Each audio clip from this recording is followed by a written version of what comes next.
WWE finally learned that going out there for shows is a great idea. For some reason, they had been afraid of doing this. Personally, I thought it was strange because these crowds really add to the shows. San Juan, Puerto Rico's crowd here proved that.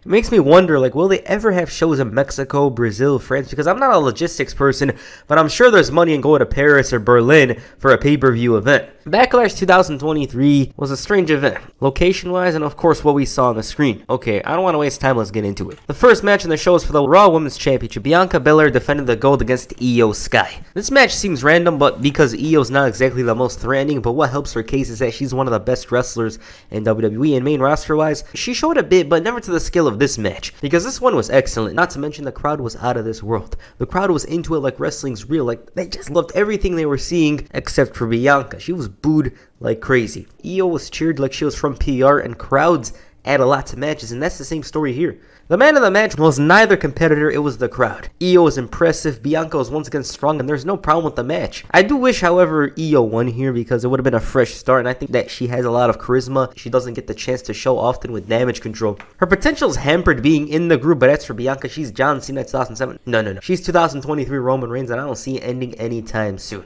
But yeah, that was a great match. It was a great opener.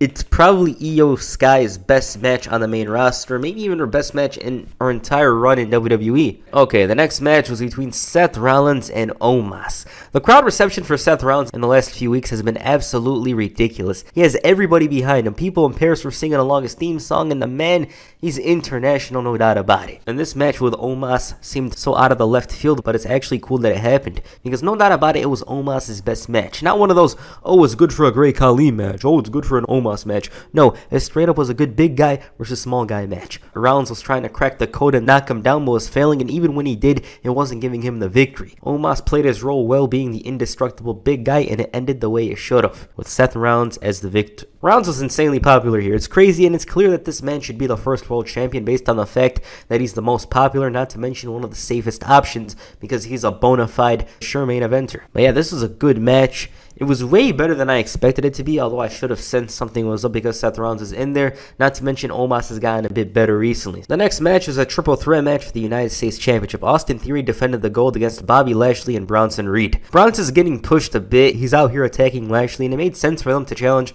for the US title. This one, result-wise, was very expected, but with the triple threat situation, it's interesting. Bronson had a lot of cool moments here to get himself out there for the fans, but my problem with the match is that it was too short, and because of that, we didn't see the very best. But it was some nice stuff. I found it enjoyable. Bronson hitting the moonsault was crazy. Springboard. This guy was really going all out. He was doing some stuff. He's like, I want to become a star. I want to get noticed by the fans. And he was trying a whole hell of a lot. But yeah, Austin Theory won here, which, as I said, it was expected. And we'll see where he goes from here. But as for Lashley, perhaps a feud with the Tribal Chief is near. The next match is for the SmackDown Women's Championship. Rhea Ripley defends against PR Zone Zelina Vega. Now, was Zelina Vega out of her element? Yeah, but she was in Puerto Rico. It was her hometown, and she enjoyed every single second of it. I mean, look at her here. She was in tears at this point. It was a homecoming. It was what she wanted, and it's an amazing moment for her. The match itself was Rhea underestimating her, getting a sandal, aka a chancla thrown at her, and Zelina had a nice performance. She did well in this position, but the moment Rhea's like, party's over, that was it. It was just a little thing for her, and the crowd gave her a standing ovation afterwards. But yeah, decent action here. I don't think no one expected her to actually win it here. Maybe if it was somebody else, but with Rhea Ripley getting this super push, yeah, it wasn't going to happen.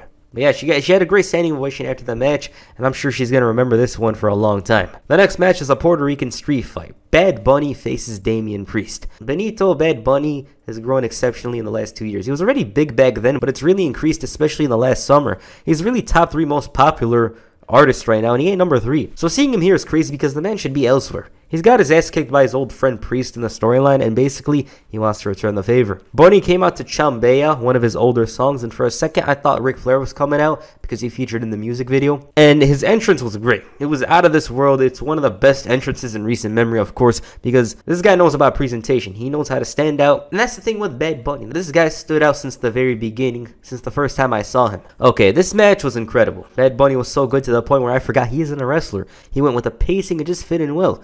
The selling was nice from him. He was making the moves look like they actually hurt him. They wrestled inside the ring, outside, in the crowd. It felt like a true blow-off match, and what I appreciate is Bad Bunny's commitment. He was doing this the right way, the way a full-time wrestler would, and sometimes that would mean he'd take a ridiculous spot like this. It's not ridiculous for a normal wrestler, but this guy's songs are all over the charts, yet he's out here doing the same thing. He's doing the same thing that a regular wrestler would do. It was already a great match, a great performance from Bad Bunny, and Damian Priest in particular had an amazing performance as well, guiding him through the way, and then the Judgment Day came out. And I haven't seen a match turn from 100 to 200 in a while like this one. Rey Mysterio makes the save, the crowd's loving him, but then Carlito came out. Carlito was here. Everyone was going insane. This guy, Carlito, came out. You'd be thinking that this was Stone Cold from 1999 with the way the crowd was reacting. Even Savio Vega came out, and this man was 97 overall for a night.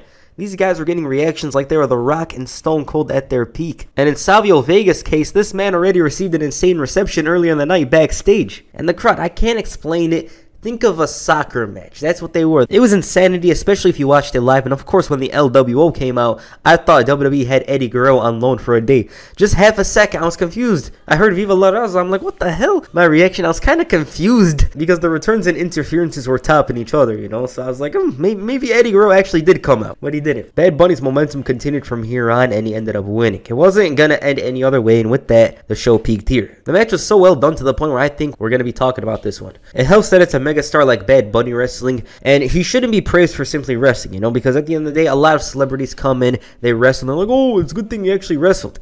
No, he should be praised because of his performance, and in this case, it's well-deserved. Hell, they should have main evented. They deserved it. The only reason why you'd say, oh, they should have main evented is the risk of Bad Bunny potentially not having a great performance. But yeah, I don't think many would have a problem with this match main eventing, especially because of the heat factor, the excitement that it brought to the show and to everybody in the crowd. But yeah, this is match of the night, no doubt about it. The next match is a 6-man tag team match. The Bloodline faced Matt Riddle, Kevin Owens, and Sami Zayn. This match is a cool down the show desperately needed. The Bloodline story is still on after WrestleMania, but it really feels like it's close to concluding. Solo Sikoa has a lot of animosity for his brothers, and it showed during this match. I don't really have much to say about the action. It's what you expect from their matches on SmackDown.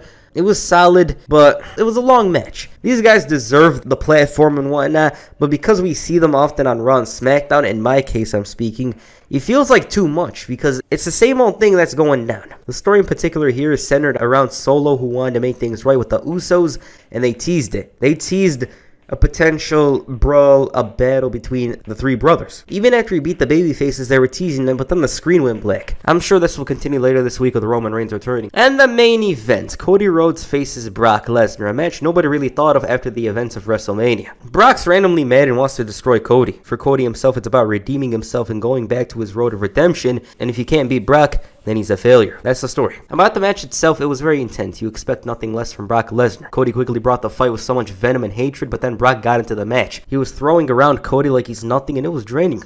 One slight mistake from Brock and he was busted open. The sight of blood here really added. Like, I don't care for blood that much, but because it was a rare sight, it stood out. The match was really getting some heat here with Cody fighting back with all the fury, but then he was locked in the Kimura and managed to keep Brock's shoulders down on the mat for a 3 count to win. It's a clean win, of course, but very fluky. It was almost an anticlimactic ending. But it's a Brock match, so these MMA-esque finishes, which come from out of nowhere, should be expected. Maybe they called an audible, but I'm leaning towards this being the start of the feud. The match was going well beforehand. I was enjoying it, but that ending was questionable. Maybe Brock will destroy Cody on Raw and they go from there. Cody didn't outright win it and keep him on the mat, so Brock could use that as a reason. You know, you barely beat me, you didn't keep me down or whatever. But I can't see the feud ending this way unless they revisit it when Cody's champion. Only time will tell. It's not an excellent match, but it was some solid stuff. Alright, that's Backlash. Great show. I'm not going to be like, ooh, it's out of this world, which crowd-wise it just was. Like, I'm going to be shilling for this crowd until the end of time.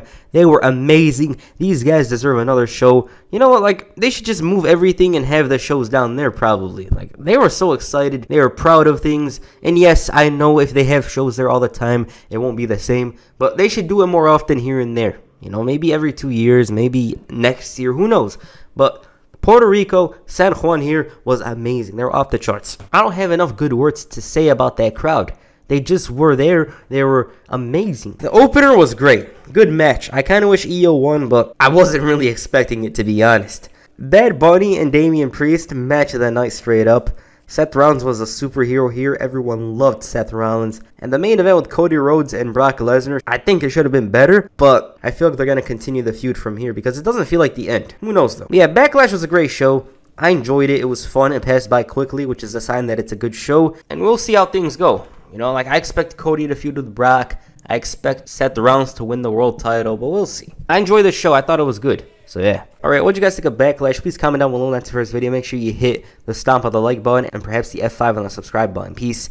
I'm out.